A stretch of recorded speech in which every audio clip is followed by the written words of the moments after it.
so lovely to come back and see it. It's quite emotional.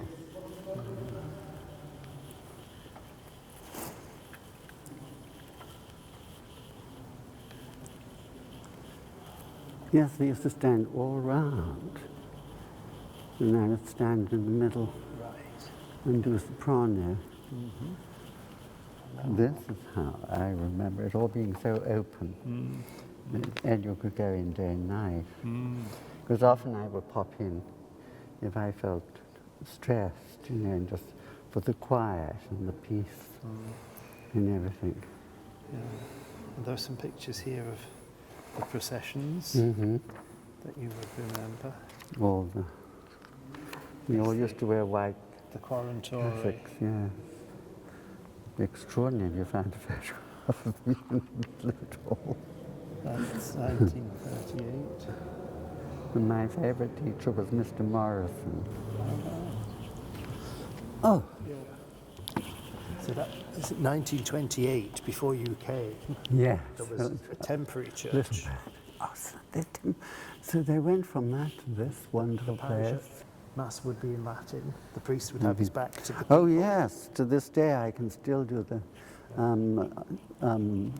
Adeste fideles, Lady triumphantes, venite, venite in Bethlehem. Natum videte, Lady triumphantes, venite adoremus, venite adoremus, venite adoremus Dominum. There you are, your Latin is perfect. Yeah, yeah. Because we had to, everything was in Latin in those days. And there would have been a big pulpit down here where they preached from. Yes. So when did they put this in? Is this new? Just 2.5 years ago. I thought so. It's the same altar. It used to be because it used to be more open when I was a child.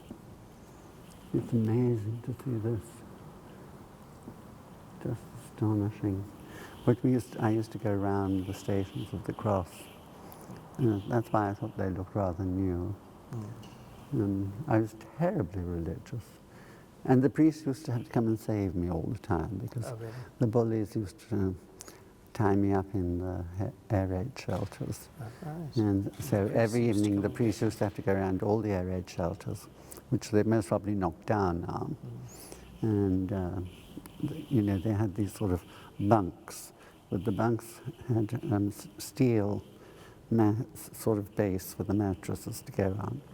And the marks would be on my face, like that. So the priests would, thank goodness, used to come in every evening after school, and they'd find me tied up there. Well, I'm glad to hear the priests were good to you anyway. Yes, except Fridays, they get terribly drunk. That's been so wonderful. Am I allowed to kiss a priest? Yeah. Chris is going to take us round to the school. Oh, you are? Yeah. Oh, well. I'm going to do one more last little.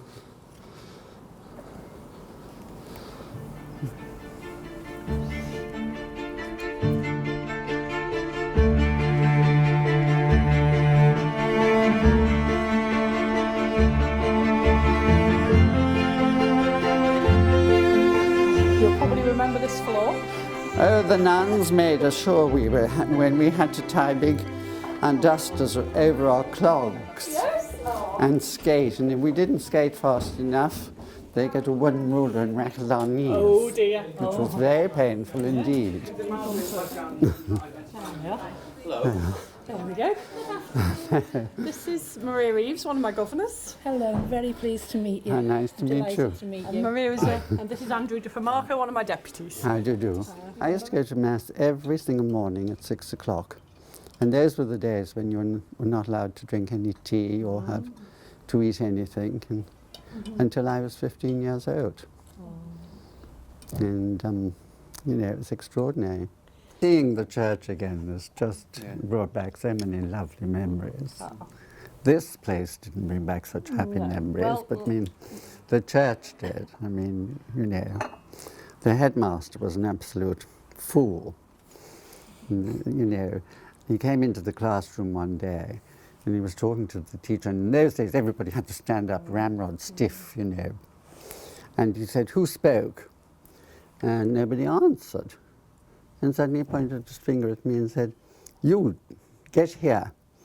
And he said, "You spoke." And I said, "I most certainly did not speak." And I was very, you know, good with words when I was a child. Well, suddenly he hit me in the chest so hard, and I was a terribly fragile child, and knocked me straight onto the floor.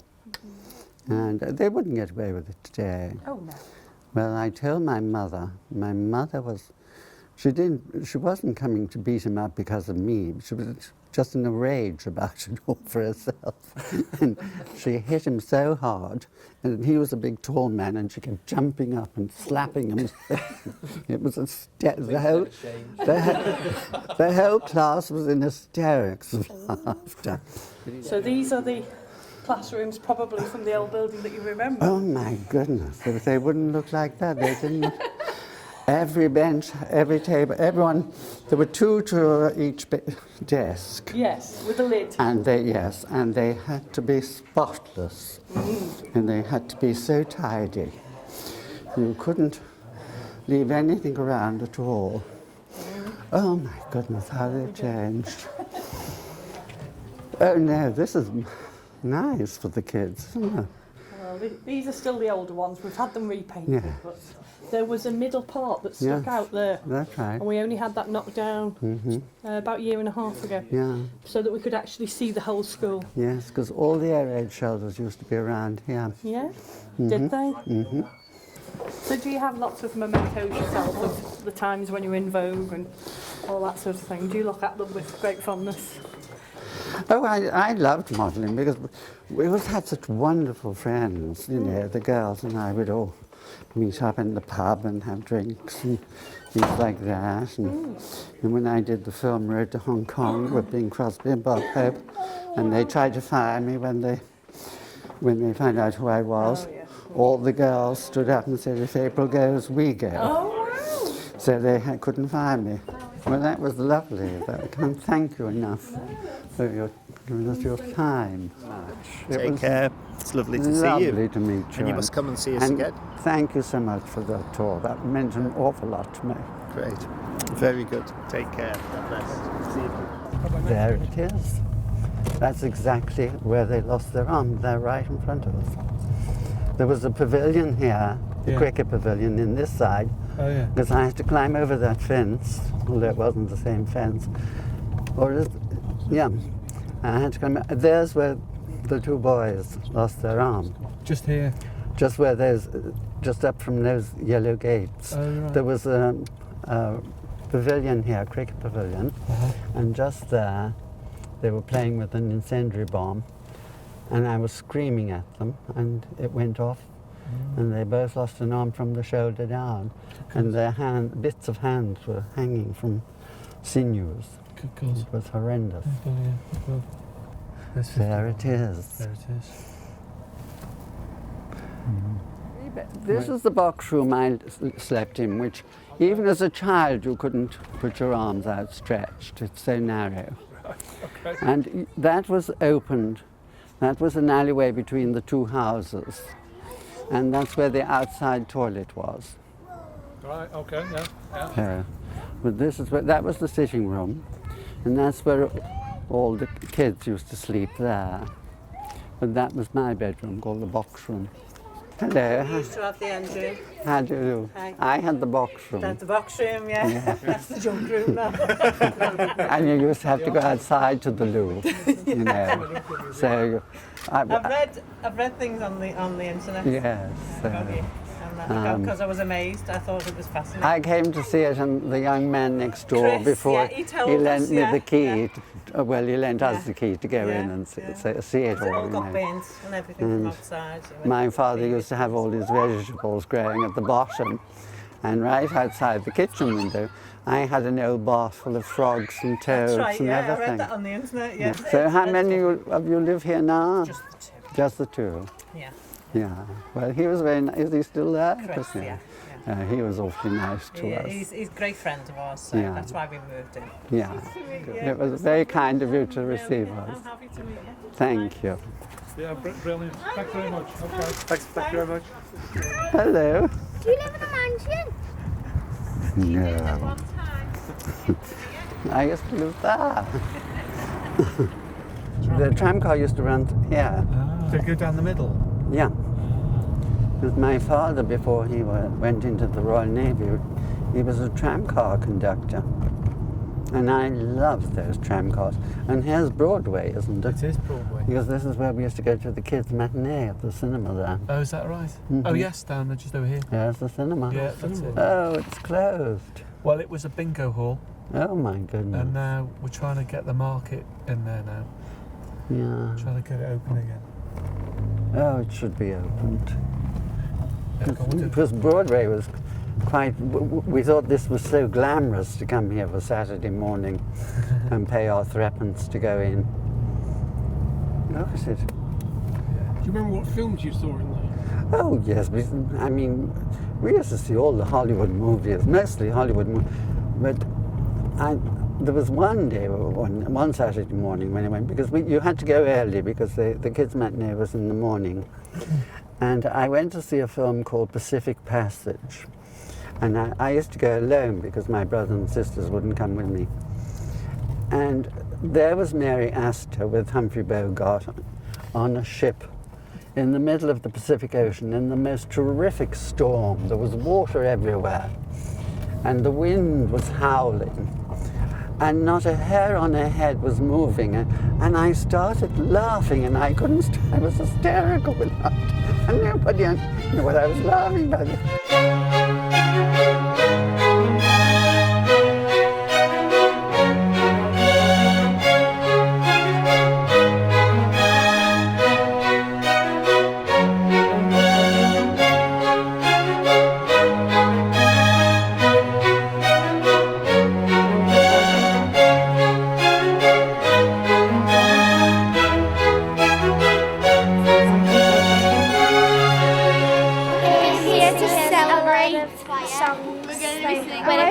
St. Jesus. And we're here to celebrate the April Ashley's Day.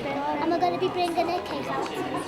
And we've made a card. And it's a special song for April. Yeah.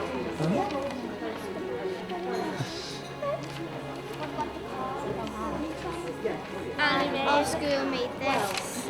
On this. And it just says, Happy birthday. It says, Happy birthday, love from St. Teresa of Lisieux Nursery. Because Nursery made the card.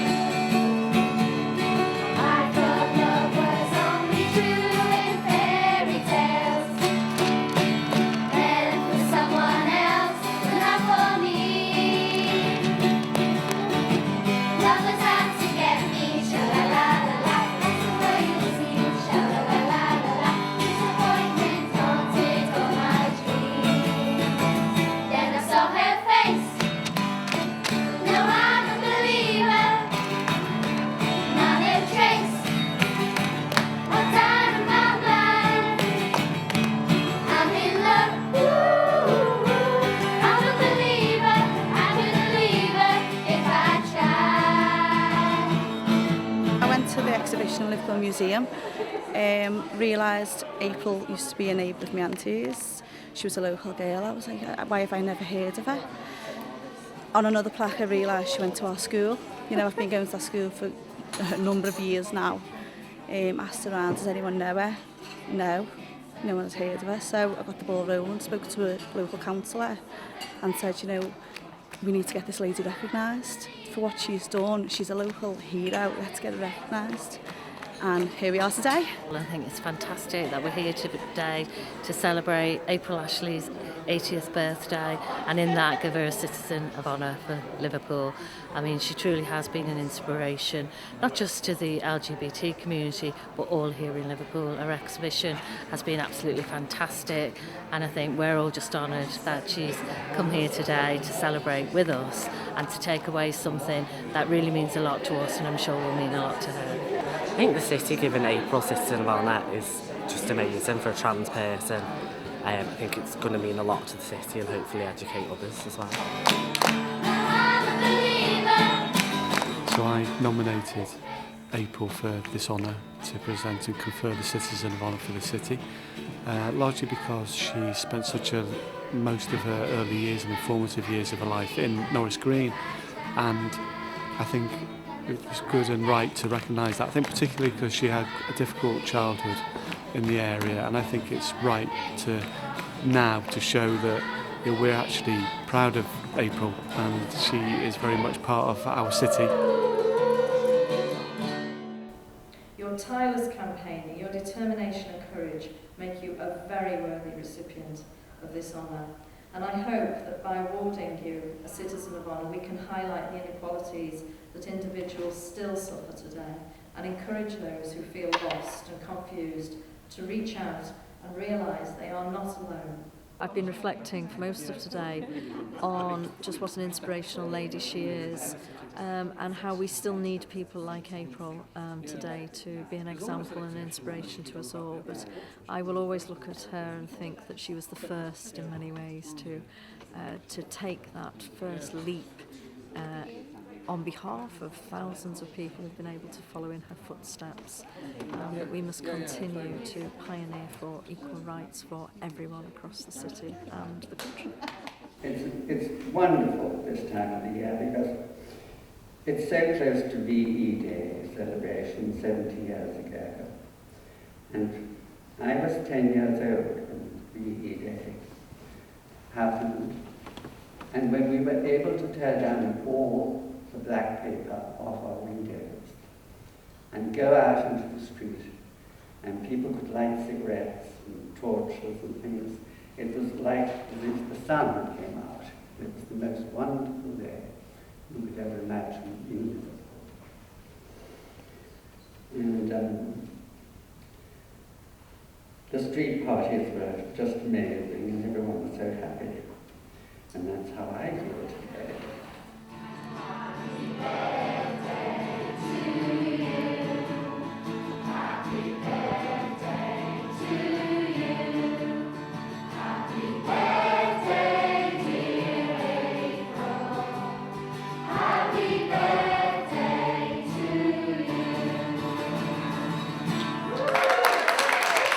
If you're looking at LGBT and equality and diversity, and you meet someone like April, you can just say, you know what, there is somebody who's championed rights.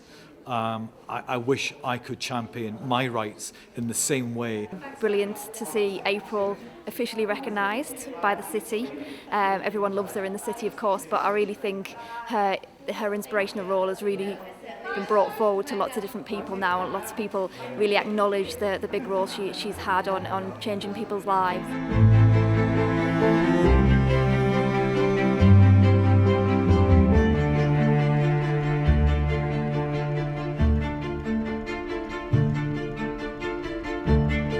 Wonderful decade for April with the MBE at the Palace, the honorary citizenship here, and a lot of exciting things have happened in her life. And I'd therefore like to wish her a very, very happy 80th birthday and look forward to the 90th. And when I hear young trans kids and young gay kids and other straight kids or kids who don't know who they admire you, they look up to you. You are big, big inspiration. You don't know this, but me and Bev and Lou and Tim hear this all the time. And there aren't many people in Liverpool who I can really honestly say have that effect.